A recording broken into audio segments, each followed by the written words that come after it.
간단히 하고요.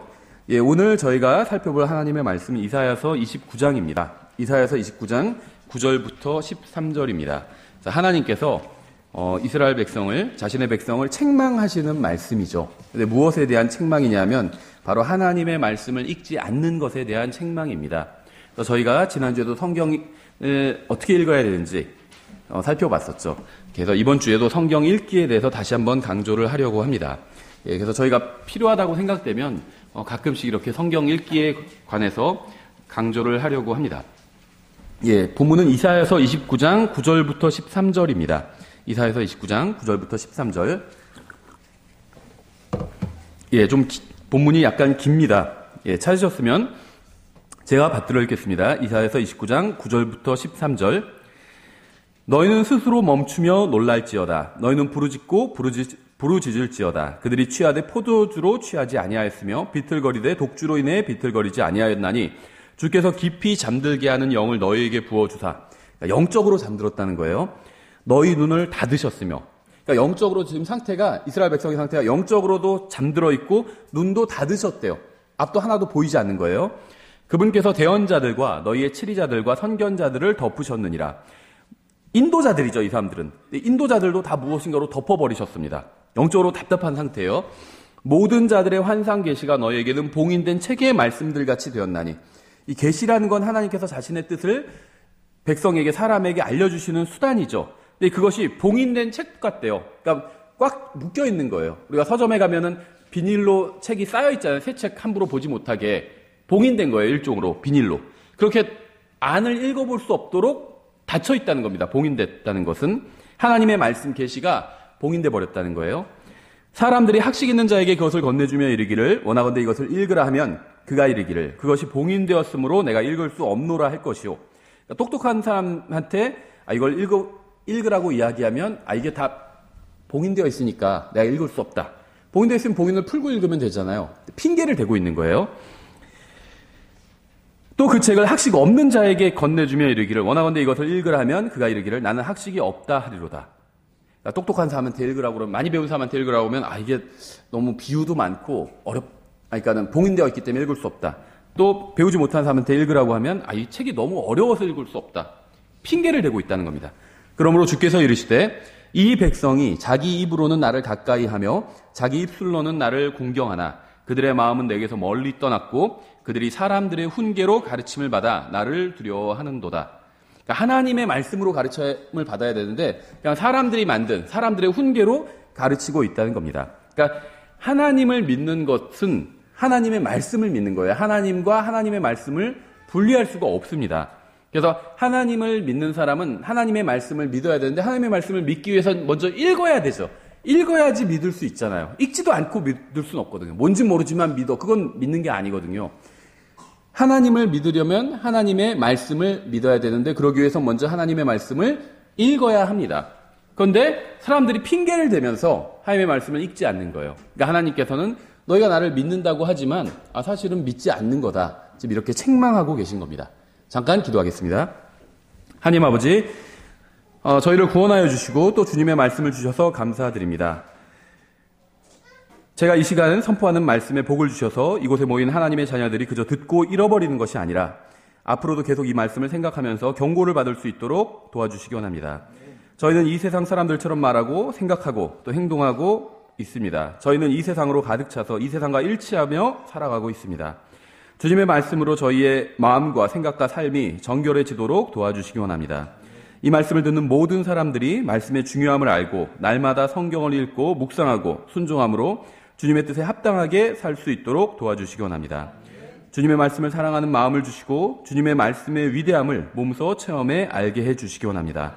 오직 주님께서만 영광 받으시기 원합니다. 예수 그리스도의 이름으로 기도드렸습니다. 아멘. 우리에게 필요한 것이 무엇일까요?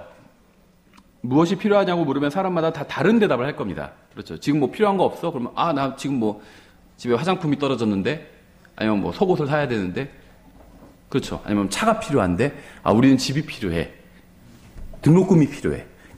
필요한 게 무엇이냐고 물으면 사람마다 다 다른 이야기를 할 거예요. 그렇죠. 건강, 운동하는 게 필요해. 뭐 이런 얘기를 할 수도 있고. 근데 진짜 우리에게 필요한 게 무엇일까요? 하나님께서 보실 때 우리에게 필요한 게 무엇일까요? 우리가 생각할 때 우리가 필요한 게 각자 다 다르죠. 아마 대부분의 사람들은 다 돈일 거예요. 그렇죠. 연세 드신 분들은 건강일 거고, 대부분의 사람들 사실 전 연령 불문하고 다 무엇이 가장 필요하냐? 그러면 다 돈이 필요하다고 할 겁니다. 그렇죠. 근데 하나님께서 보실 때도 우리에게 가장 필요한 것이 돈이나 건강이나 자동차나 집이나 이런 것일까요? 화장품이나 이런 것일까요? 저는 우리에게 가장 필요한 것은 바로 하나님의 말씀을 듣는 것이라고 생각합니다. 로마서 10장 17절 이렇게 말씀하고 있죠. 그런즉 이와 같이 믿음은 들음에서 나오며 들음은 하나님의 말씀에서 나느니라. 그러니까 우리에게 가장 필요한 것은 하나님의 말씀을 듣는 거예요. 하나님의 말씀을 읽는 겁니다. 오늘날 교회의 가장 큰 문제점이 무엇인지 아세요? 교회의 가장 큰 문제점. 구원받은 사람들이 세상과 별로 다르지 않다는 거예요. 그래서 간증을 완전히 잃어버렸어요.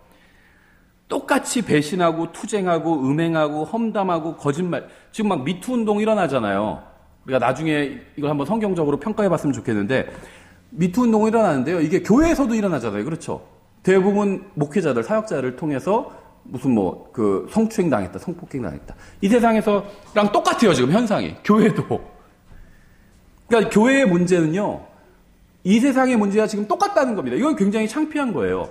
하나님을 믿는 사람들의 문제가 하나님을 믿지 않는 사람들의 문제와 똑같다는 겁니다. 똑같이 살고 있다는 거예요. 똑같이 험담하고 거짓말하고 음행하고 싸우고 배신하고 그렇죠.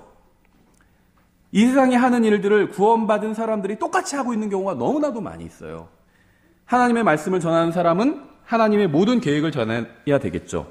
그러니까 우리가 영적으로 성장하기 위해서는 예수 그리스도를 닮아가야 되고 그러기 위해서는 단단한 영적 음식을 먹어야 됩니다. 그러나 때로는 다시 기초로 돌아가서 기본기를 다져야 될 때도 있어요. 그러니까 지금 오늘 제가 말하는 이 주제는 너무나도 쉬운 주제예요. 성경을 읽자 이런 주제거든요. 성경을 읽어야 된다. 어려운 주제가 아니죠. 그런데 이렇게 다시 기초로 돌아갈 때가 있다는 거예요. 여러분 중에 어떤 분들은 이런 걸 좋아하지 않는 분도 계실지 모르지만 우리 중에 많은 사람들은 기초가 너무나도 취약하다는 것은 분명한 사실입니다. 성경 읽기가 기초거든요. 신앙에. 성경만 읽으면 신앙이 다 끝난다. 그런 얘기가 아니에요. 다만 성경을 읽어야 신앙의 기초를 쌓을 수 있다는 겁니다. 기초를. 구원받은 사람들이 성경을 모르면 어떻게 되는지 아세요? 구원받았다는 건요. 예수님 믿고 죽어서 하늘나라 가게 되었다는 거예요. 그러니까 구원받았다는 걸 다시 말로 하면 죽어서 지옥에 가지 않고 하늘나라 가게 되었다는 겁니다. 그러니까 구원받으면 자동으로 이루어지는 일은 죽어서 가는 영원한 목적지가 변했다는 겁니다. 이 세상에서의 삶은 변하지 않아요. 그러니까 이 세상에서의 삶도 변해야 되는데 구원받았다고 해서 자동으로 변하는 것은 아니라는 겁니다. 구원받은 사람들이 성경을 읽어야 돼요. 근데 성경을 읽지 않아서 성경을 모르면 어떻게 되는지 아세요? 구원받지 않은 이 세상 사람들과 똑같아집니다. 구원받은 사람이 성경을 모르면 세상과 똑같이 생각하고 똑같은 결정을 내리고 똑같은 길을 걷게 돼요. 그래서 저는 성경을 읽어야 한다는 아주 기본적이고 기초적인 주제를 반복해서 설교하고 있는 거예요.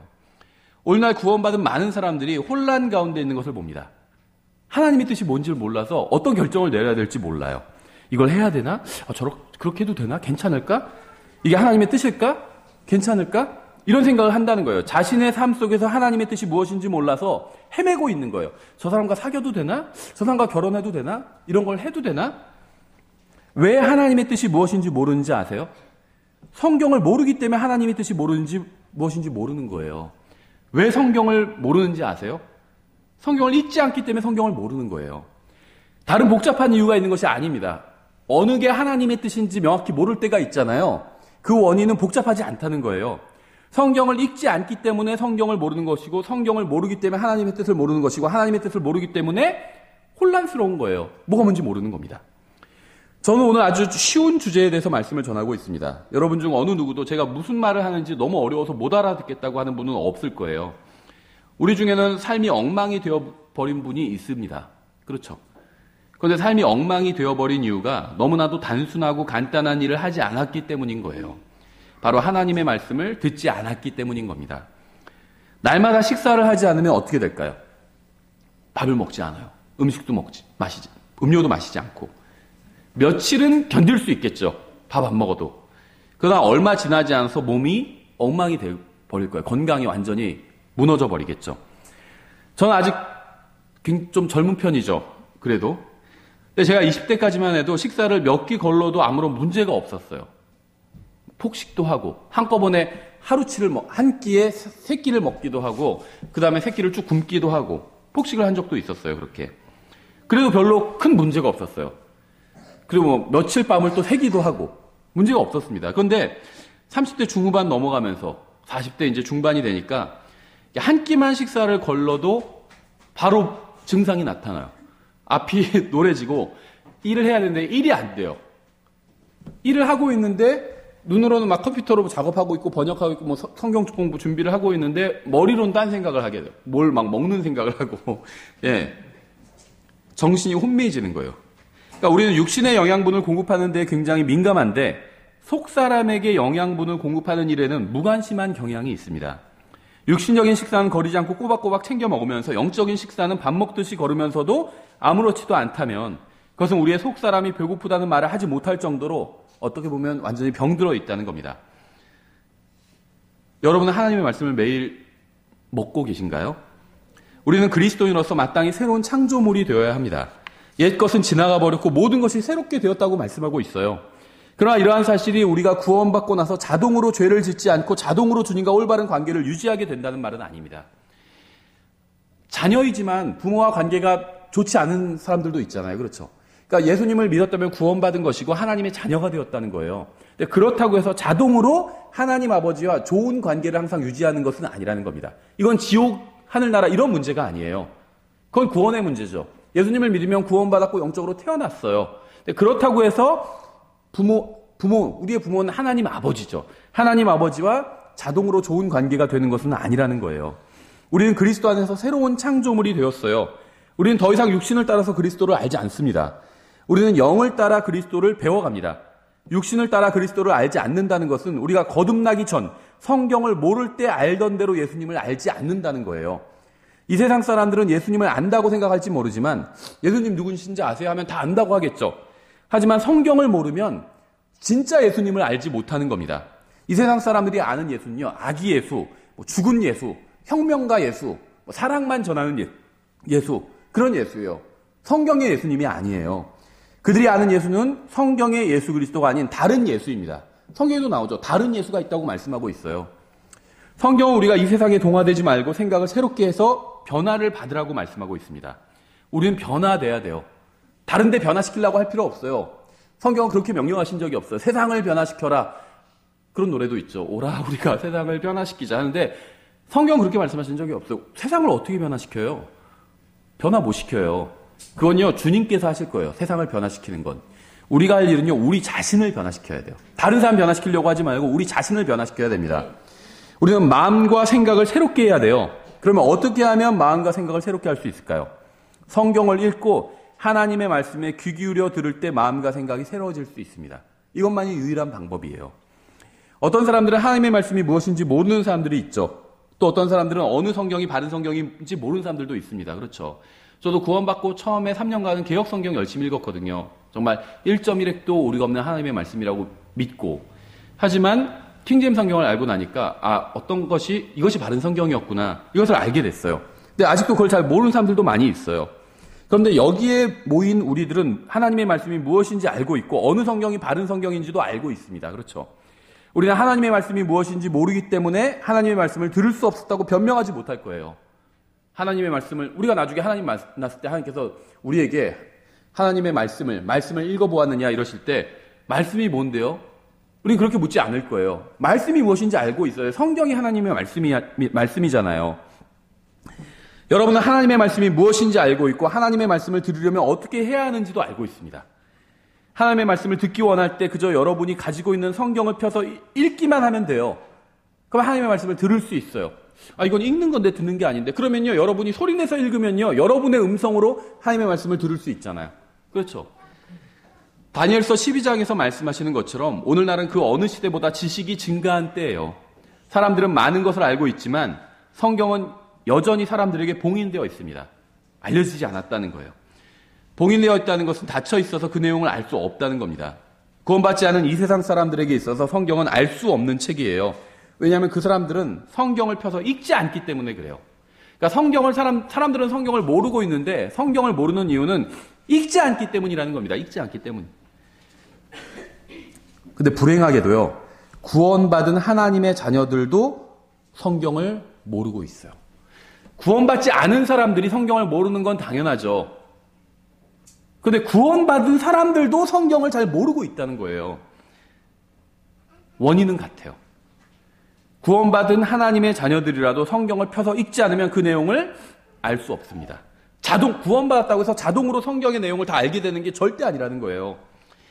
여기에 모인 우리의 문제는 어느 성경이 바른 성경인지 모르는 게 아닙니다. 우리는 어느 성경이 바른 성경이고 어느 성경이 그렇지 않은지를 알고 있어요. 우리는 킹제임 성경이 바른 성경이라는 사실을 알고 있죠. 우리의 문제는 성경이 하나님의 말씀인지 의심하는 데 있는 것도 아닙니다. 그렇죠? 대부분은 다 성경 하나님의 말씀이라고 믿잖아요. 그렇죠? 그런데 왜 성경을 읽지 않는 것일까요? 어쩌면 역설적이게도 성경이 하나님의 말씀이라는 사실을 믿고 있기 때문에 성경을 읽지 않는 것인지도 모르겠어요. 하나님께서 여러분의 모든 행위와 마음과 삶 전체를 아실까요? 모든 일상생활을 다 알고 계실까요? 주님께서 나에 대한 모든 것을 알고 계시다면 내가 성경을 읽을 때 나의 삶에 대해서 어떤 말씀을 하지는 않으실까요, 혹시? 우리가 하나님의 말씀을 읽는다면 우리의 삶의 어떤 부분은 변화되어야 한다는 것을 알게 될 것입니다. 성경을 통해서. 어쩌면 우리는 그러한 사실을 알기 때문에 성경을 읽지 않는 것인지도 모르겠어요. 많은 그리스도인들이 성경을 읽지 않고 있습니다. 성경을 믿지 않기 때문에 읽지 않는 것이 아니라 성경을 믿기 때문에 읽지 않는 거예요. 성경을 읽으면 그 말씀에 찔림을 받고 경고를 받아서 자신의 삶을 변화시켜야 하거나 죄를 포기해야 할지 모르기 때문에 성경 읽기를 거부하는 것인지도 모른다는 겁니다. 성경은 정말 아주 깨끗한 거울과 같습니다. 우리가 가까이 가면 더욱 가까이 갈수록 우리 자신을 적나라하게 보게 됩니다. 그래서 우리는 성경을 읽으며 우리 자신을 비춰보기를 두려워하고 있는지도 몰라요. 괴로우니까 성경 읽는 게. 우리는 하나님의 말씀이 무엇인지 모르는 것이 문제가 아닙니다. 우리는 성경이 하나님의 말씀이라고 믿고 있고 알고 있어요. 어느 성경이 바른 성경인지 모르는 것도 우리의 문제가 아닙니다. 킹제임 성경이 바른 성경이라는 걸 알고 있죠. 우리의 문제는 무엇이 하나님의 말씀이고 무엇이 바른 성경인지 알면서도 그 성경을 가지고 있으면서도 성경을 읽지 않는다는 게 우리의 문제라는 거예요. 신명기 17장 18절부터 19절 이렇게 되어 있죠. 그가 자기 왕국의 왕좌에 앉거든 왕에 대한 지침을 주셨죠. 그는 자기를 위해 레위 사람 제사장들 앞에 있는 그것에서 이 율법을 책으로 한 권 필사하여 평생토록 자기 곁에 두고 그 안의 것을 읽어서 주 자기 하나님 두려워하기를 배우며 이 율법의 모든 말과 이 법규를 지키고 행할 것이니라. 이것은 이스라엘 백성이 나중에 가나안에 정착해서 왕을 세우게 되었을 때 그 왕에 대한 경고의 말씀입니다. 하나님께서는 이 율법의 책을 한 권으로 필사해서 평생토록 자기 곁에 두고 그 안에 있는 것을 읽어서 하나님을 두려워하는 것을 배우고 그 말씀에 순종해서 지켜 행하라고 말씀하셨죠. 우리가 구원받았는데도 불구하고 이 세상처럼 생각하고 행동하고 말하는 이유는, 또 이 세상과 전혀 다르지 않게 살아가는 이유는 성경을 날마다 읽고 배우며 순종하지 않기 때문이에요. 생각해 보세요. 우리가 아는 이 세상에서 사람들이 사는 방식이 있죠. 또 사도행전을 보면 그리스도인이 사는 방식이 있어요. 그렇죠. 시대는 다르지만 그리스도인들이 사는 방식이 있어요. 근데 우리는 어디에 더 가까울까요? 이 세상 사람들이 살고 우리가 흔히 보는 살아가는 것과 사도행전에 나온 그리스도인들의 삶, 이 중에서 우리는, 나의 삶은 어디에 더 가까울까요? 사도행전이 아니라 이 세상 사람들의 삶에 더 가까운 것 같아요. 그렇죠. 우리가 성경을 읽지 않고 그 말씀을 믿지 않고 그 말씀에 순종하지 않기 때문이에요. 성경을 읽는데 시간을 쓰지 않는 것이 바로 문제의 근본입니다. 우리는 지금 구원받지 못해서 지옥에 가는 사람들 이야기를 하고 있는 것이 아니라 여러분과 저 구원받은 사람들을 이야기를 하고 있는 거예요. 여기 지금 이 자리에 앉아있는 우리 중에는 하나님의 말씀인 성경을 거의 읽지 않는 분들도 있다는 겁니다. 우리가 성경을 왜 날마다 읽어야 하는지 아세요? 그것은 우리가 더러운 마음과 더러운 생각으로 물들어 있기 때문이에요. 우리는 마귀와 세상과 우리 자신의 옛사람으로부터 날마다 더러운 생각을 공급받고 있습니다. 끊임없이. 그래서 우리는 죄의 공장을 가지고 있다고 말씀드렸죠. 내 마음속에 옛 본성, 아담으로부터 물려받은 옛 본성이 있어요. 이건 죄의 공장이에요. 그래서 이건 대문자로 sin이라고 부른다고 그랬죠. 죄의 공장이에요. 그런데 이 세상으로부터 마귀와 세상과 우리의 육신으로부터 끊임없이 자재를 납품받고 있는 거예요. 이 세상으로부터. 그래서 계속 죄를 찍어내고 있는 겁니다. 그래서 더러운 마음을 생산해내고 있는 거예요. 그렇기 때문에 우리는 이 세상 사람들처럼 말하고 행동하고 살아가고 있는 겁니다. 구원받지 않은 사람이 생산해내는 것과 구원받은 내가 생산해내는 것이 똑같다는 거예요. 왜냐하면 재료가 똑같거든요. 우리의 타락한 마음 안에는 이 세상이 가득 차 있습니다. 이게 원인이에요. 마음 안에 세상이 가득 차 있는 거예요. 근데 이걸 몰아낼 수 있는 건 하나님의 말씀밖에 없어요. 그래서 우리는 하나님의 말씀에 귀를 기울여야 되고 성경을 읽어야 되는 거예요. 여러분의 마음과 생각이 깨끗해져야 하고 새롭게 변화받아야 합니다. 저도 마찬가지고. 우리의 생각과 마음은 새롭게 변화를 받아야 됩니다. 우리의 마음에 하나님의 말씀이 충만하다면 변화될 수 있어요. 베드로서 3장 2절에서 이렇게 말씀하고 있습니다. 우리말 성경에선 명령을 명심하게 하려 함이라 이렇게 되어 있는데요. 영어로는 be mindful of the words예요. 그러니까 말 그대로 하면 생각이 말씀으로 가득 차게 하려 한다는 거예요. 그렇죠? 생각이 말씀으로 가득 차면 어떻게 되는지 아세요? 생각이 말씀으로 가득 차요. 하나님의 말씀으로. 그럼 생각이 깨끗해져요. 마음이 말씀으로 가득 차면 어떻게 되는지 아세요? 그럼 마음이 깨끗해져요. 우리의 삶이 말씀으로 가득 차면 어떻게 되는지 아세요? 삶이 깨끗해져요. 이건 구원의 문제가 아니에요. 깨끗하냐 더러우냐의 문제예요. 이게 바로 우리가 날마다 하나님의 말씀을 읽고 묵상하고 배우고 순종해야 되는 이유입니다. 우리가 성경을 펴서 읽고 그 말씀에 순종하면 그 말씀이 우리의 더러운 생각과 마음을 깨끗하게 해주고 우리를 변화시켜줍니다. 전 날마다 이렇게 해야 돼요. 날마다. 전 날마다 방 청소를 하지 않거든요. 청소는 한 일주일에 한 번씩 해요. 그냥 물티슈로 쫙 닦고 한 번, 일주일에 한 번씩 합니다. 근데 겉으로 보기에 그렇게 지저분하지는 않습니다. 날마다 하나님의, 그런데요, 문제는 뭐냐면요. 그러니까 방은 일주일에 한 번, 3일에 한 번씩 청소해도 됩니다. 그런데 문제는 마음은 그렇지 않다는 거예요. 마음은 금방 지저분해집니다. 날마다 하나님의 말씀으로 청소하지 않으면 금방 더러워지고 냄새가 나는 게 우리의 마음이에요. 구원받은 사람의 마음도 다르지 않아요.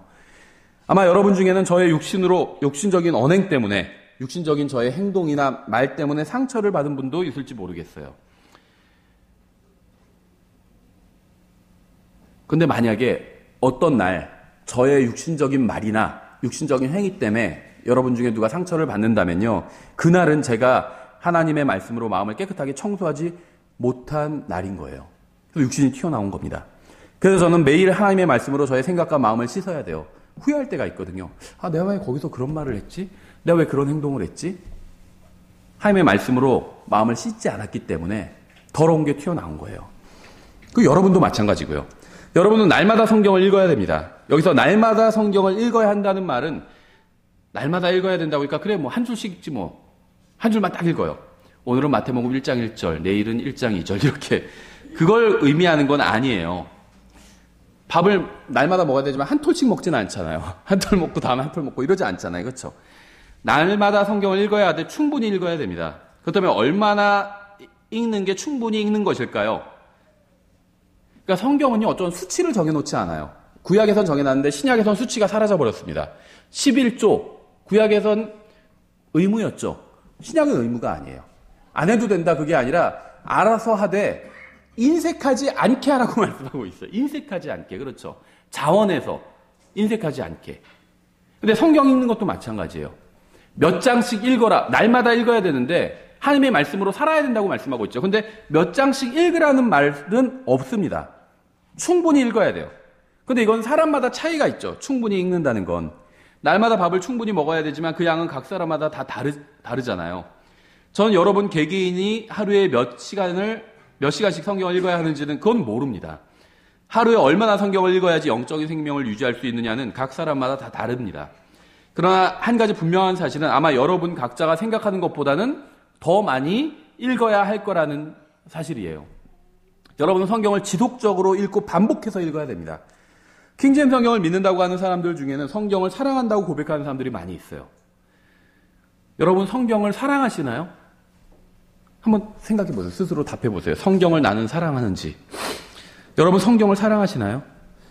그렇다면 하루에 몇 장씩 읽어야 될까요? 성경을 사랑한다면. 하나님을 사랑한다면 하나님의 말씀을 하루에 몇 장씩 읽어야 될까요? 성경은요 1189장으로 이루어져 있거든요. 만약 하루에 성경을 한 장씩 읽는다면 성경을 다 읽는데 4년이 걸려요. 하루에 한 장씩 읽으면. 만약 여러분이 어떤 사람을 사랑한다고 하면서 4년에 한 번씩 만나면 어떻게 될까요? 그렇죠. 연애하는데 4년에 한 번씩 만나요. 오래 만났으니까 이제 4년 후에 만나 사랑해 하고 헤어져요. 그렇죠. 4년에 한 번씩 만나러 오면 상대방이 자신을 사랑한다고 생각할까요? 날 사랑한다고 하는데 왜 4년에 한 번씩 전화가 오지? 이렇게. 아니면 여러분이 아주 좋아하는 것이 있는데 그것을 4년에 한 번씩 한다고 하면 어떨까요? 저는 회를 아주 좋아해서 4년에 한 번씩은 꼭 먹어요. 이러면 좋아한다는 건지 안 좋아한다는 건지 헷갈리죠? 회를 아주 좋아해? 근데 왜 4년에 한 번씩 먹지? 이렇게 생각하겠죠. 제가 이렇게 말하면 상대방은 정말 제가 회를 좋아한다고 생각할까요? 이 4년이라는 주기가 그렇게 짧은 것은 아니에요. 그렇죠? 짧은 것은 아닙니다. 근데 좀 생각해 봐야 된다는 거죠. 만약 어떤 남자가 어떤 여자랑 사귀는데 4년에 한 번씩 사랑한다고 말한다면 어떻게 될까요? 여자는 정말 남자가 자신을 사랑한다고 생각할까요? 와, 정말 저 남자는 4년마다 한 번씩 나를 사랑한다고 하니까 정말 나를 사랑하나 봐. 이렇게 생각할까요? 아니죠. 그건 좀 이상하죠. 그러니까 우리는 하나님의 말씀을 날마다 읽어야 됩니다. 날마다. 왜냐하면 우리의 마음과 생각을 날마다 깨끗하게 씻어야 되기 때문이에요. 그렇다면 매일 성경을 읽는데 하루에 어느 정도씩 읽어야 될까요? 날마다 읽어야 되는데. 앞서 말씀드린 것처럼 이것은 사람마다 다 다릅니다. 그런데 추천을 해드리면 난 3시간씩 읽는다. 이런 분한테는 상관없어요.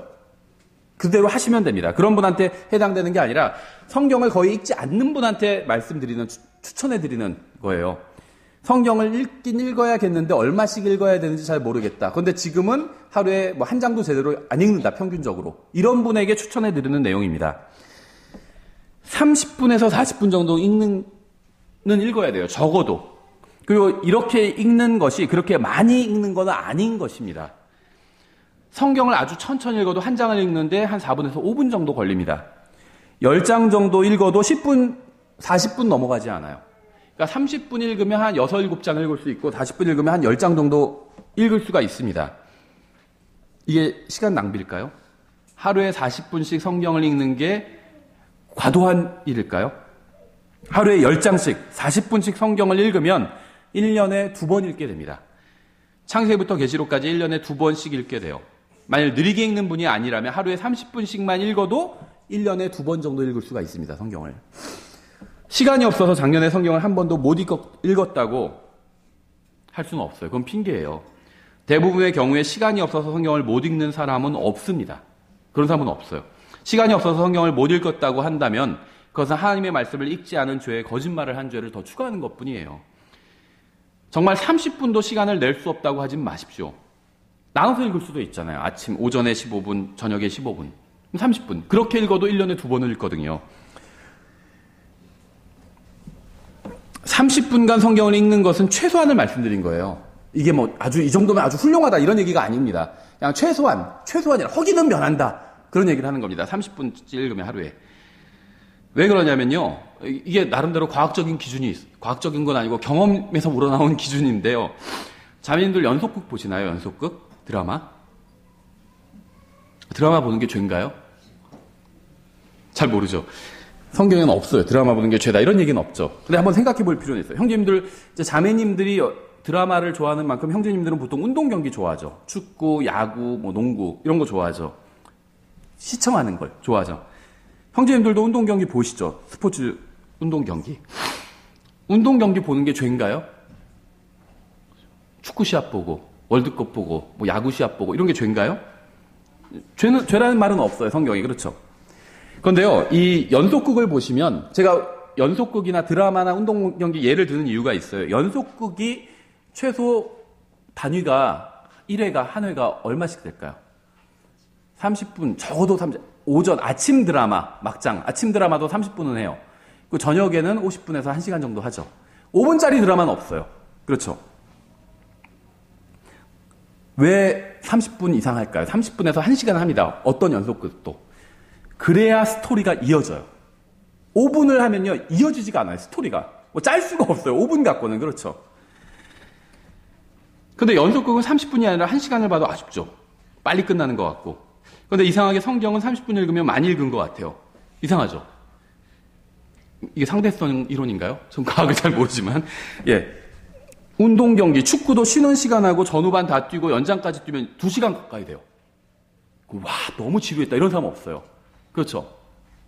뭐, 유럽 축구 경기들 막 빠져서 보는 그 매니아들은요, 전후반 다 뛰고 연장 뛰고 그래도요, 더 재밌다 그래요.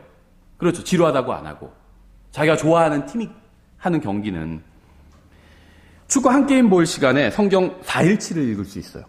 그런 식으로 보면 그렇죠. 저는 연속극을 보거나 운동 경기를 보는 것이 죄라고 말하는 게 아닙니다. 성경에 그런 말은 없어요. 그렇죠. 많은 분들이 이런 게 또 죄라고 하시는 분들도 있거든요. 근본주의자들 중에서는. 성경에 없는 말을 하면 안 돼요. 이게 죄는 아니에요. 보시려면 보세요. 그건 각자의 자유입니다. 그런데 매일 연속극은 보면서 아니면 매일 운동 경기나 뉴스는 보면서, 뉴스도 1시간을 하죠, 요즘. 그런 건 보면서 성경을 읽을 시간은 없다고 하면 안 된다는 겁니다. 그건 죄예요. 매일 뉴스는 보면서 성경 읽을 시간은 없다. 그건 죄라는 겁니다. 매일 연속극은 보면서 성경 읽을 시간은 없다. 그건 죄라는 거예요. 그날 읽을 성경 다 읽어놓고 연속극이나 게임을 보든지 뭐 뉴스를 보든지 그건 자유예요. 그렇죠. 하지만 TV나 보고 쓸데없이 빈둥거리느라 시간이 없어서 성경을 못 읽었다고 한다면 그건 죄라는 겁니다. 그렇죠. 성경을 읽을 시간이 없을 정도로 바쁜 사람은 없기 때문에 그 성경을 읽을 시간이 없을 정도로 바쁘다면 그건 뭔가 대단히 잘못된 거예요. 바꿔야 돼요. 삶의 방식을. 그렇죠. 문제가 무엇인지 아세요? 원하느냐 원하지 않느냐. 이게 문제예요. 그래서 우리는 핑계를 만들어냅니다. 그렇죠. 내가 너무 싫어하는 관심도 없는 여자가 있는데 막 자꾸 전화 와가지고 만나자 그러면 어떻게 해요? 만나러 나가요? 안 나가요. 핑계를 만들어내요. 그렇죠. 뭐 바쁘다 그러고 뭐 갑자기 부모님이 오셔서요. 막 그러고 부모님 갑자기 찾아뵙지도 않던 부모님 갑자기 차라리 그게 낫겠다. 거기 찾아가자 막 이러고 핑계를 만들어내요. 그렇죠. 오늘 본문인 이사야서도 사람들이 핑계를 대고 있다고 지적하고 있어요. 그렇죠. 이 백성이 자기 입술로는 나를 가까이 하며 입술로 우리가 가까이 하잖아. 하나님 막 찬양도 하고 입술로는 나를 공경하나 하나님 사랑합니다 막 하면서 그렇죠. 그들의 마음은 내게서 멀리 떠났고 그래서 성경이 아니라 TV에 손이 가는 거예요. 마음이 멀리 떠났기 때문에 그들이 사람들의 훈계로 가르침을 받아 나를 두려워하는도다. 헛되이 경배하고 있다는 거예요. 사람들은 왜 성경을 읽을 수 없었는지 핑계를 댑니다. 전 시간이 없어요. 전 배우지를 못해가서 읽어봐야 뭔 소리인지를 몰라요. 근데 하나님께서는요, 다 핑계라고 말씀하고 있는 거예요. 우리가 성경을 읽지 않는 이유에 대해서 주님께서는 뭐라고 하시는지 아세요? 마음이 멀리 떠났고 입으로만 섬긴다고 하시는 겁니다. 구원받은 모든 사람들이 하나님을 두려워하는 것은 아닙니다. 여러분 왜 하나님을 두려워하지 않는 줄 아세요? 왜 죄를 지으면서도 하나님을 전혀 두려워하지 않는 줄 아세요? 하나님을 두려워하지 않는다는 건 뭐냐면요. 그냥 마음대로 죄를 짓는다는 거예요. 하나님의 말씀을 읽고 하나님께로부터 훈계를 받지 못했기 때문에 하나님을 두려워하지 않는 겁니다. 전 여러분을 두려워하게 만들 수 없어요. 그런데 하나님은 자신의 말씀을 통해서 여러분이 하나님을 두려워하게 만들 수가 있습니다. 하나님은 성경을 통해서 여러분이 죄로부터 멀어지고 주님께 가까이 가게 하실 수가 있어요. 주님은 성경을 통해서 더러워진 우리의 생각과 마음을 깨끗하게 씻어주실 수가 있습니다. 오늘날 구원받은 사람들이 이 세상 사람들과 똑같이 생각하고 똑같이 행동하고 똑같이 살아가는 이유가 무엇인지 아세요? 성경을 읽지 않기 때문이에요. 구원받은 사람들도 이 세상 사람들처럼 하나님을 두려워하지 않는 이유가 무엇인지 아세요? 성경을 읽지 않기 때문이에요. 성경을 읽지 않고 하나님을 두려워하지 않기 때문에 이 세상 사람들과 전혀 다르지 않게 살아가고 있는 겁니다. 이사야서 29장의 말씀을 읽으면 두렵지 않으세요? 하나님께서 잠들게 하는 영을 주시고 눈을 닫으시고 성경이 봉인된 책과 같게 하시겠다고 말씀하셨어요. 우리가 성경을 읽지 않는다면 그렇게 하시겠다는 거예요. 그건 당연하죠. 우리가 성경을 읽는데 시간을 보내지 않기 때문에 하나님께서는 계시를 보여주시지 않고 우리의 마음은 어둠 가운데 있게 되는 겁니다. 마음이 깜깜한 거예요. 어떻게 될지 모르고 불안하고 하나님 말씀을 읽지 않기 때문이에요.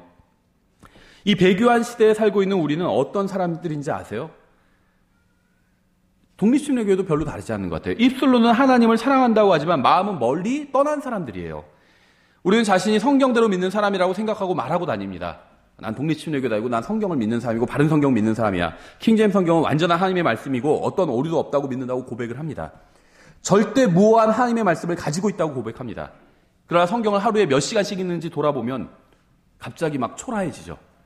자기가 믿는 것에 대해서 얘기하면 막 당당해요. 예수님 재림도 믿고 성경 완벽하다고 믿고 바른 교회 나가고 잘못된 교회 나가지 않고. 그런데 과연 그러면 그 바른 성경을 나는 몇 시간씩 읽는지를 물어보면 초라해진다는 거죠. 당당함은 사라지고. 그렇죠. 오늘 교회 오기 전에 성경 읽으셨나요? 우리는 합리화할 때가 있다는 거예요. 시간이 없다고. 왜 성경을 읽는데 시간을 보내지 않는 걸까요? 성경은 하나님의 말씀입니다. 성경은 하나님의 어떻게 보면 사랑의 편지예요. 우리에게 보내신 편지예요. 예전에 걸프전 때 있었던 일이라고 해요. 거의 20년 전이죠. 걸프전에 참가했던 한 미군 병사가 날마다 미국에 있는 부인에게 편지를 썼대요.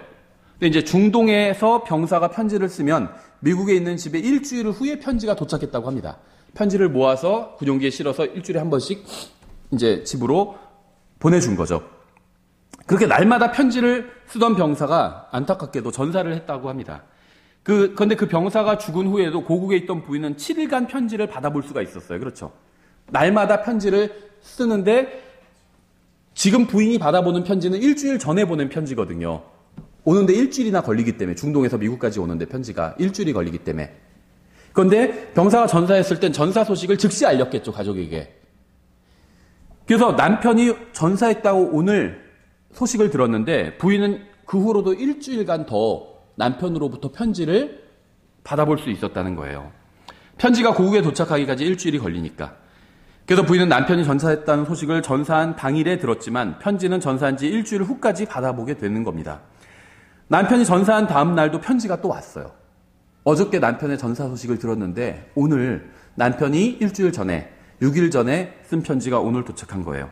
근데 그 부인이 그 편지를 받아보고 피곤하니까 그냥 나중에 읽어봐야 되겠다. 이렇게 생각하면서 고지서 더미에 던져뒀을까요? 죽은 남편이 보낸 편지를 당장 읽어보지 않고 던져뒀을까요? 책상 위에? 그러지 않겠죠. 편지를 받자마자 바로 뜯어서 읽어봤을 거예요. 그렇죠. 죽은 남편이 살아있을 때 보낸 마지막 편지를 한자 읽고 한자 읽고 또 읽고 또 읽고 거듭해서 반복해서 읽어보겠죠. 우리를 죽기까지 사랑해서 자신의 목숨을 내어주신 예수 그리스도께서는 부활하시고 하늘로 가셨습니다. 그리고 우리에게 편지를 보내셨어요. 주님께서 무슨 말씀을 하셨는지 궁금하지 않으세요? 정말 천지를 모든 걸 창조하시고 모든 걸 알고 계시고 모든 걸 주관하신 분이 보내신 편지예요. 그 때문에 그 내용이 궁금하지 않으세요? 복음을 전해보신 분들은 사람들이 성경을 얼마나 싫어하는지 아실 겁니다. 복음 전할 때 이제 말로 전할 때도 있고 성경 펴서 읽어줄 때도 있거든요. 여기 성경이 이렇게 되어 있어요. 한번 읽어보세요. 하면서 로마서 3장 10절, 23절 이런 거 읽어줄 때가 있거든요. 어떤 사람은요, 같이 이렇게 따라서 읽는 사람도 있어요.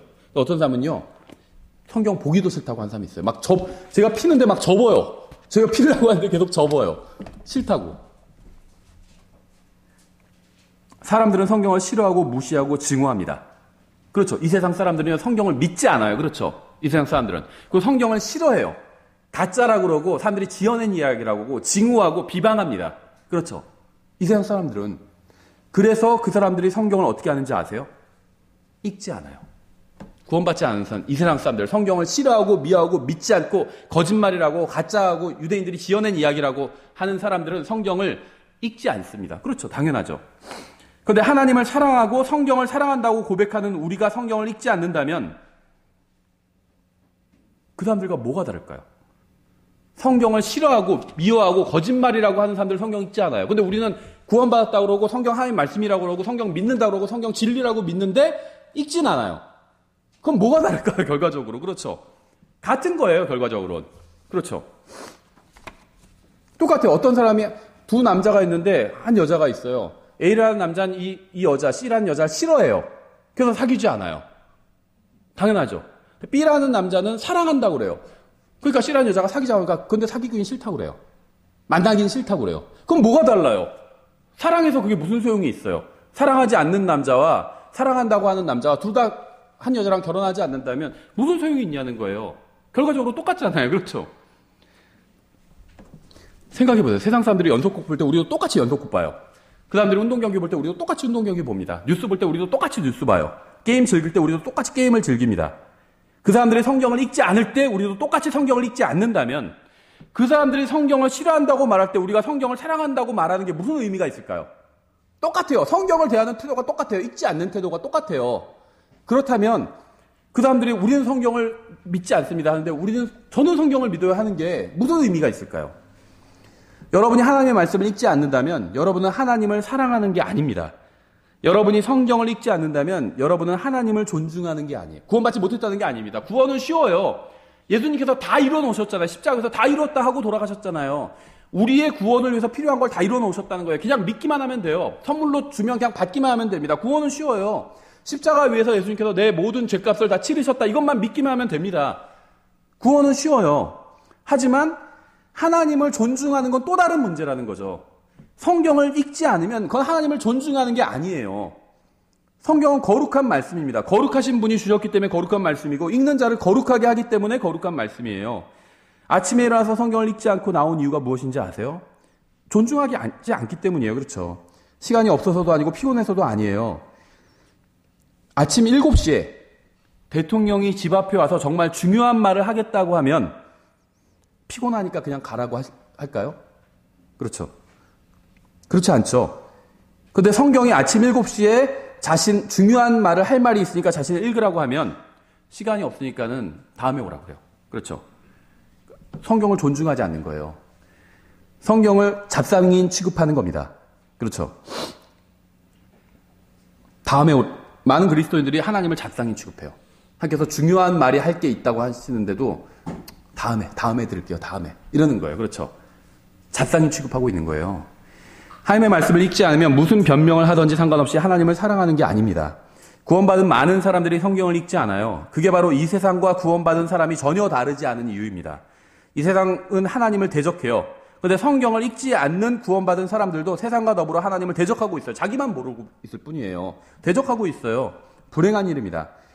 그런데 이러한 불행한 일이 예수 그리스도의 피로 구원받은 우리들 가운데서 나의 삶 속에서도 일어나고 있다는 겁니다. 성경을 읽지 않으면 성경을 사랑한다고 말하면 안 됩니다. 성경을 읽지 않는 이유는 성경을 사랑하지 않기 때문이에요. 저는 구원받은 지 얼마 되지 않았을 때 하나님께서 나를 아프리카 오지에 선교사로 보내시면 어떡하나 하는 고민을 한 적이 있어요. 아마 여러분도 비슷한 고민을 해보신 적이 있을 겁니다. 하나님께서 부모를 선택할래 아니면 성경을 선택할래 이렇게 물으시면 어떻게 하지? 성경을 선택하면 부모님을 죽인다고 하면 어떻게 하시겠어요? 성경을 선택하면 부모를 죽이겠다 하면 어떻게 하시겠어요? 하나님께서 부모를 선택할래, 성경을 선택할래 이렇게 물으시면 어떻게 하겠어요? 성경을 선택할래, 아내를 선택할래 라고 하면 어떡하지? 이런 고민 해보신 적 없나요? 성경을 선택할래, 아내를 선택할래 이렇게 물으신다면 뭐라고 대답하실 건가요? 자매님들 성경을 선택할래, 남편을 선택할래 아마 이렇게 물으신다면 뭐라고 하실 거예요? 그런데요 정말 거의 확실한 사실이 있습니다. 하나님께서는 우리 중 대부분의 사람들에게는 이런 질문을 절대 하지 않으실 거예요. 왜 그런지 아세요?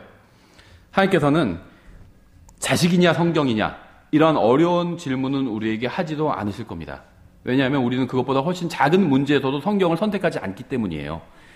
우리는 아내나 남편이나 자식이나 부모나 아니면 성경 둘 중에 하나를 선택해라 이런 문제가 아니라 연속극이나 운동 경기나 뉴스나 성경 중 하나를 선택해라 해도 연속극을 선택해요. 드라마냐 성경이냐 이래도 드라마를 선택하는데 그런 사람들한테 무슨 부모냐 성경이냐 이런 걸 그런 거 묻지도 않으신다는 거예요. 우리가 성경을 읽지 않는 날 연속극을 보려고 하면 주님께서 우리 마음속에 이런 질문을 던지실 겁니다. 오늘 성경을 안 읽었어요. 근데 딱 드라마 할 시간이에요. 드라마를 딱 보려고 할 때 주님께서 우리 마음속에 질문을 던지신다는 거예요. 지금 저 드라마를 선택할래 아니면 하나님과 교제를 나누고 하나님의 말씀을 읽는 것을 선택할래? 그러면 대부분의 그리스도인들이 구원받은 사람들이 뭐라고 대답하는지 아세요? 주님 지금 농담하세요? 아니 다른 것도 아니고 저 드라마가 저에게 얼마나 큰 의미가 있는지 아시잖아요. 제가 저 드라마 재방송까지 꼭 챙겨보시는 거 아시면서 그런 말씀을 지금 저에게 하고 계세요? 지금 중요한 드라마 볼 거니까요. 하나님 나중에 시간이 있을 때 나중에 다시 오세요. 지금 제가 드라마 보는 거 방해하지 마시고 나중에 다시 오세요. 이렇게 얘기한다는 거예요. 대부분의 사람들이 마음으로. 그렇죠. 우리가 작은 것에도 신실하지 않은데 주님께서 큰 것을 맡기실까요? 돈 많이 벌면 주님께 많이 헌금하겠다 이런 사람들이 있어요. 많이 벌어도 헌금하지 않겠다. 이거보다는 낫죠. 많이 벌면 많이 드리겠다. 이런 사람들이 있어요. 근데요, 작게 벌 때 드리지도 않는데 많이 벌면 드릴까요? 생각해 보세요. 작게 벌 때는 나 쓸 것도 없잖아요. 그러니까는 드리지 않아요, 하나님께.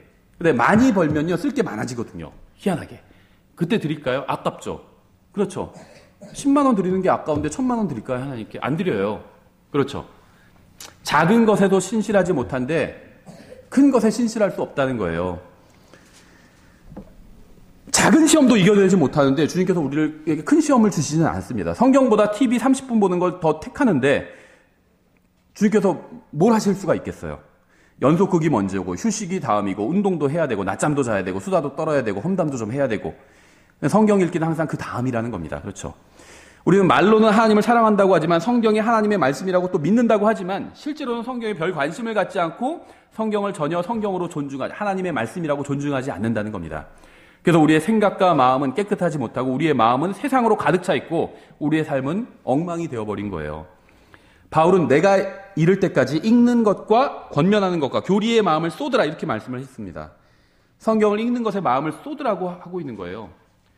이사야는요, 너희는 주의 책을 찾아 읽어보라 이렇게 권면하고 있어요. 왜 찾아서 읽어보라고 했을까요? 뭐 잘은 몰라요. 그냥 저만의 엉뚱한 생각일 수 있지만 성경 잃어버렸는데 어디 있는지 모르는 거예요. 그래서 찾아서 읽어보라 이렇게 얘기하고 있죠. 물론 이게 그 해석은 아니에요. 그냥 제 생각이 그렇다는 거지. 이러한 권면에 귀를 기울이지 않는 것이 바로 우리의 문제입니다. 우리는 이 세상 사람들과 전혀 다르지 않고 하나님께 전혀 영광을 돌리지 못하는 삶을 살고 있다면 이제는 성경을 읽어야 될 때예요. 이제는 성경을 날마다 열심히 읽어야 될 때입니다. 시편 기자는 이렇게 고백했어요. 주의 말씀들이 들어오면 빛을 주며 이 빛이 단순한 자에게 명철을 주나이다. 주님의 말씀이 들어온대요, 내 안에. 어떻게 들어올까요? 내가 성경을 읽을 때 들어올 수 있죠. 그러면요, 빛을 준대요. 여러분 앞길이 캄캄할 때가 있죠. 주님의 말씀이 들어오지 않아서예요. 그럼 캄캄해요.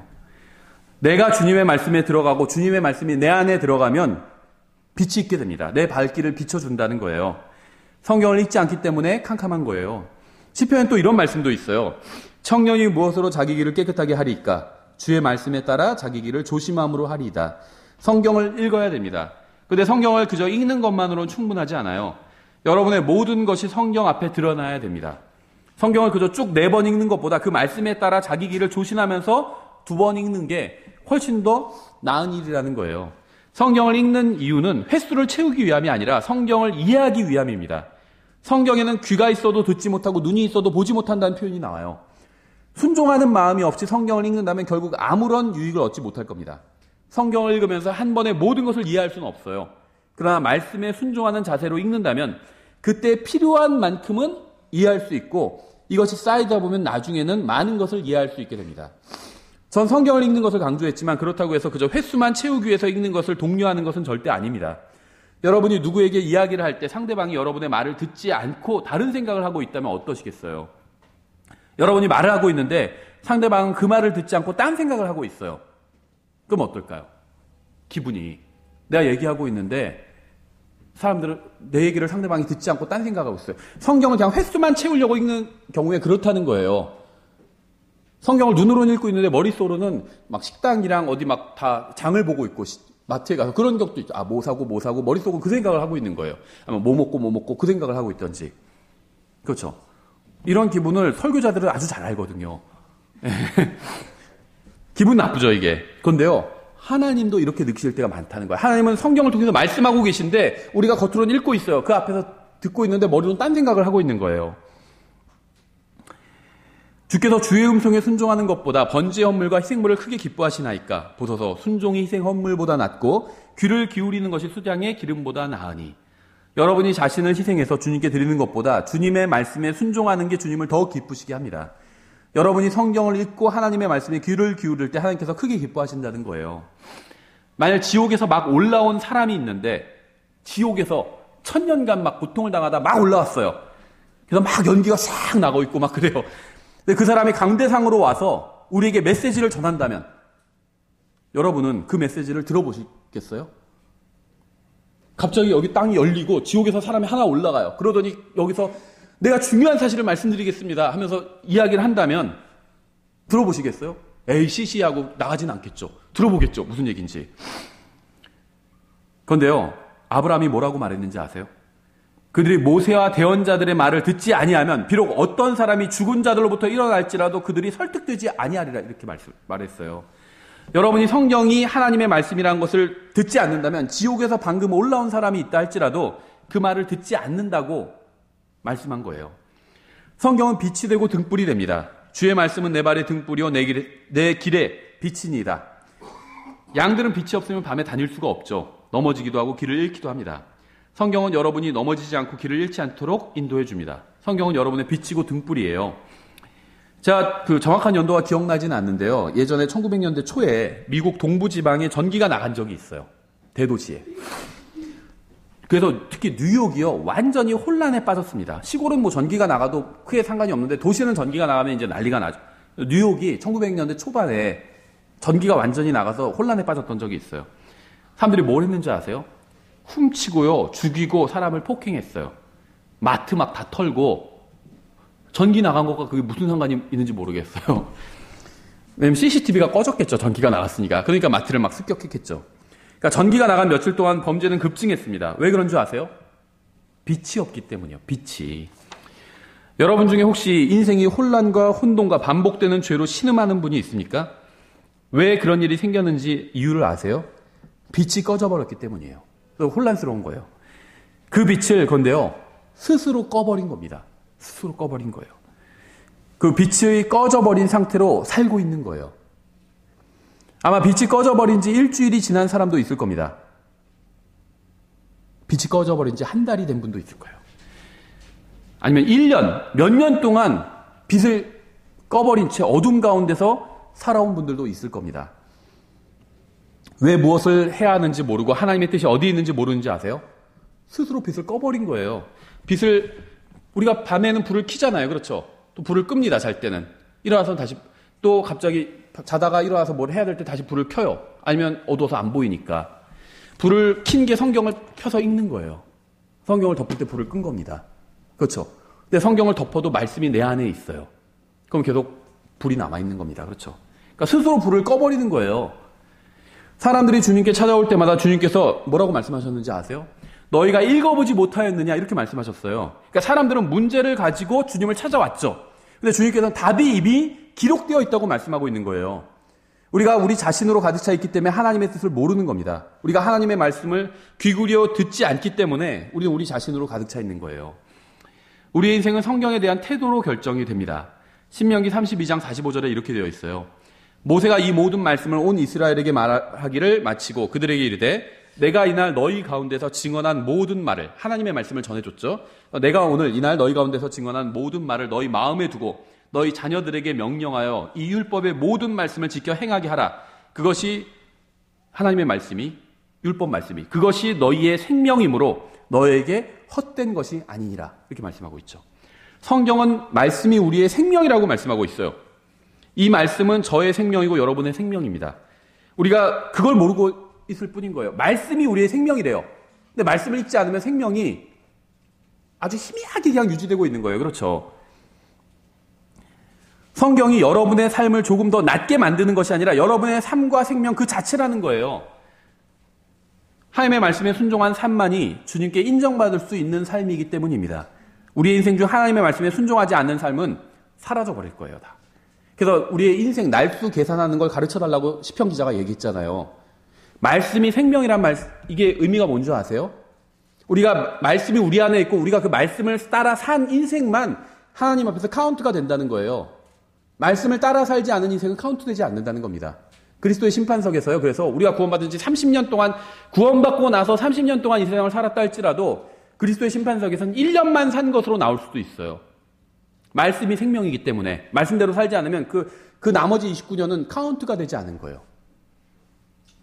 그런데요, 1년이 아니라 1주만 산 것으로 나올 수도 있어요. 60년을 살았는데 구원받고 나서. 그렇죠.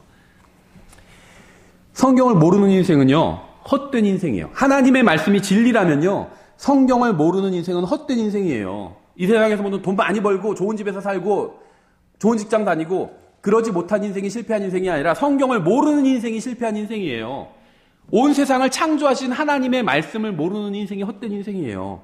하나님 없이 성경 없이 사는 인생은요. 헛된 인생이고 완전히 망친 인생입니다. 낭비한 인생이에요. 구원받았다 할지라도 40여 년 동안 하루도 쉬지 않고 열심히 일하다가 은퇴한 다음날 죽은 사람 이야기를 들은 적이 있어요. 45년간을 열심히 일했어요. 그리고 이제 은퇴를 했습니다. 나머지 인생은 좀 편히 살아야지 하고 노후 계획도 잘 세워놨는데요. 은퇴한 다음날 죽은 거예요. 그 사람이 하나님도 없고 성경도 모르는 사람이었다면 얼마나 허무할까요? 인생은 성경이 없으면 허무한 인생일 뿐입니다. 아무런 목적도 없고 쓸모도 없고 남는 것도 없는 것이 인생이에요. 성경이 없다면, 성경이 사실이 아니라면 여러분이 성경을 읽고 하나님의 말씀에 귀를 기울여야 됩니다. 마지막으로 한 가지 예화를 말씀드리고 설교를 마칠게요. 여러분 아마 조지 뮬러를 들어보셨을 거예요. 조지 뮬러라고 하면 아마 무엇이 가장 먼저 떠오르세요? 기도가 떠오르죠. 기도의 사람 조지 뮬러. 그렇죠. 그래서 보통 조지 뮬러를 기도의 사람이라고 합니다. 여러분은 지금까지 기도하고 응답받은 것이 몇 개나 되나요? 조지 뮬러는 평생 5만 번의 기도를 응답받은 간증으로 유명하죠. 그래서 5만 번 기도가 응답받은 사람 조지 뮬러 뭐 이런 책도 있어요. 그러니까 조지 뮬러는 19세기에 살았던 사람인데 고아원을 운영하면서 수천 명의 고아들을 돌본 것으로 유명합니다. 근데 이 일만 한 것은 아니고요. 문서사역도 많이 했어요. 문서사역도 많이 했어요. 그리고 조지 뮬러는요. 교리적으로도 굉장히 바른 사람이었어요. 그러니까 바른 성경을 읽었고 조지 뮬러는 바른 교리를 믿고 있었습니다. 전천년주의자였어요. 예수님의 재림과 휴거 다 믿고 있었어요. 천연왕국가. 성경 문자적으로 다 믿었던 사람이에요. 그래서 자기가 믿는 것을 하나님을 의지하면 사람이 먹고 살 수 있다. 근데 한 사람만 먹고 살 수 있는 게 아니라 수많은 사람이 같이 먹고 살 수 있다. 자기의 믿음을 입증하기 위해서 고아원을 운영한 거예요. 물론 이제 그 당시에 전쟁으로 인해서 부모를 잃은 불쌍한 아이들이 많으니까 이제 또 아이들에게 하나님을 알려주고 아이들이 바로 인생을 살 수 있도록 도와주기 위해서 또 고아원을 세운 것이겠죠. 예, 그래서 조지 뮬러는 고아원을 통해서 하나님께서 살아계신다는 사실을 간증하기를 원했습니다. 그 당시에 무신론자들이 많았거든요. 그래서 조지 뮬러는요, 하나님께서 살아계시다는 걸 보여주기 위해서 기도에 하나님이 눈에 보이지 않지만 만약에 기도에 응답하시는 게 드러난다면 하나님께서 살아계시다는 걸 입증할 수 있는 거잖아요. 그래서 고아들을 통해서 하나님께서 기도에 응답하시는 살아계신 하나님이라는 걸 입증하기 위해서 이 고아원을 운영한 거예요. 그런데요, 조지 뮬러는 부자도 아니었어요. 그런데요, 조지 뮬러는요, 부자들에게 기부를 부탁하지도 않았어요. 부탁할 만하죠. 그 당시 조지 뮬러는 유명했거든요. 부자들 찾아다니면서 기부금을 좀 부탁할 수도 있죠. 좋은 일에 쓰고 있고 그런 적이 한 번도 없어요. 기도 부탁을 한 적이 다른 사람한테요. 다른 기도 부탁은 해도 고아들을 먹여 살릴 그 자금을 대달라고 기도 부탁을 한 적이 없다는 겁니다. 수천 명의 고아들을 돌보기 위해서 오직 믿음으로 고아들을 돌본 거예요. 아무도 지금 식량이 떨어져도요. 다른 사람한테는 절대 말하지 않았어요. 하나님께서 알고 계시다. 하나님께 구했어요. 그러니까 정말 막 기적적으로 기도 응답받은 게 너무 많아요. 우리 식으로 하면 쌀이 딱 떨어진 날, 다음날 아침 지금 할 게 없어요. 그런데도 후원자들한테도 소식을 전하지 않았어요. 하나님께서 알고 계시니까. 다음날 진짜 고아원 앞에 쌀푸대가 놓여 있는 거예요. 그런 걸 조지 뮬러는 엄청나게 많이 체험했어요. 그런 게 5만 번이나 기도 응답을 받은 거예요. 그런데요, 조지 뮬러가 이런 간증을 하는 건 여기까지 이야기는 많이 알려진 이야기죠. 근데 조지 뮬러의 간증을 읽은 적이 있는데요. 이런 얘기를 했습니다. 사역 초기에는요. 기도 응답을 받지 못했대요. 거의. 수천 명의 고아들을 키우려면 얼마나 필요가 많을 것이고 또 기도 제목도 많겠습니까? 그래서 조지 뮬러는 새벽에 일어나자마자 기도로 하루를 시작했대요. 그런데 그의 기도가 응답받지 못한 경우가 허다했다는 겁니다. 나중에 조지 뮬러는 기도가 응답받는 비결을 깨닫게 됩니다. 그래서 이 사건 이후에 조지 뮬러는 기도에 응답받는 사람으로 변하게 돼요. 근데 어떤 일이었냐면요. 일어나자마자 원래는 기도를 했는데요. 바꿨어요. 일어나자마자 기도를 하지 않고 성경을 읽었습니다. 근데 조지 뮬러는요. 무릎을 꿇고 성경을 읽은 것으로 유명해요. 그래서 이 킹제임 성경과 영어권은 아니까 킹제임 성경은 아니죠. 바른 성경이죠. 킹제임 성경과 같은 바른 성경을요. 200번을 읽었어요. 평생. 무릎을 꿇고. 그러니까 아침에 새벽에 일어나서 얼마나 읽었겠어요. 그렇죠. 그래서 일어나서 기도부터 할 때는 자신의 생각대로 기도를 했어요. 근데 성경을 충분히 평생 200번을 읽었으면 얼마나 많이 읽었겠어요. 성경을 먼저 일어나자마자 읽고 기도를 하니까 어떻게 되는지 아세요? 마음이 하나님의 말씀으로 충만한 채 기도를 하니까 모든 기도가 이미 하나님의 뜻과 일치하는 것으로 되어버린 거예요. 응답받지 않을 수가 없는 거예요. 그냥 일어나자마자 얼마 그 아들 정말 문자 그대로 수천 명의 아이들을 먹여 살렸거든요. 그럼 기도 제목이 얼마나 많겠어요? 일어나자마자 그래서 새벽부터 기도를 한 거예요. 몇 시간 동안 그 아이들을 위해서 하나하나. 그런데도 기도가 응답받지 못했던 거예요. 근데 일어나자마자 기도를 한 것이 아니라 성경부터 읽은 거예요. 충분히. 그리고 나서 기도를 하니까 내가 읽은 그 말씀에 나의 기도가 완전히 녹아들어가고 동화돼 버린 거예요. 그래서 모든 것이 다 하나님의 뜻과 정확히 일치하는 것만 구하게 된 겁니다. 그렇죠? 기도 제목 중에 조금이라도 이기적인 것들이 다 하나님의 말씀에 앞에 녹아내리고 깨끗이 청소가 된 거예요. 그렇게 성경을 먼저 읽고 기도를 하게 된 이후부터 그는 기도의 사람이라고 불리게 된 겁니다. 우리가 하나님의 말씀을 순종하는 마음으로 읽고 우리가 하나님의 말씀을 읽고 아멘이라고 하잖아요. 아멘은 동의한다는 거거든요. 나도 그렇게 생각합니다. 그렇게 하겠습니다. 이게 아멘이에요. 하나님의 말씀을 충분히 읽고 아멘 하면 어떻게 되는지 아세요? 내가 하나님의 성경을 통해서 하나님의 말씀을 듣죠. 근데 하나님의 말씀을 다 듣고 나서 내가 정말 그렇게 따르기를 원해요. 머리만 채우는 게 아니라 내가 진짜 그렇게 살고 싶어요. 읽은 그대로. 그래서 내가 읽고 나선 아멘 했어요. 그리고 나서 이제 기도를 할 때 하나님께서 어떻게 하시는 줄 아세요? 하나님께서 우리의 기도를 다 들으시고 똑같이 아멘 하시는 거예요. 이게 달라지는 거예요. 그렇죠? 우리는 하나님의 말씀에 아멘 하죠. 하나님도요. 우리의 기도에 아멘 하신다는 거예요. 하늘에서. 그럴 때 인생이 달라지는 거예요. 우리가 나중에 하늘나라에 올라가게 되면 왜 성경을 열심히 읽지 않았는지 후회하게 될 것이라고 생각합니다. 이 땅에서 하나님의 뜻을 알 수 있는 가장 확실하고 유일한 방법은 성경을 읽고 묵상하고 연구하는 거예요. 성경을 읽고 그 말씀에 순종해서 우리 주 예수 그리스도를 더욱 알아가는 여러분이 되시기를 바랍니다. 기도하겠습니다.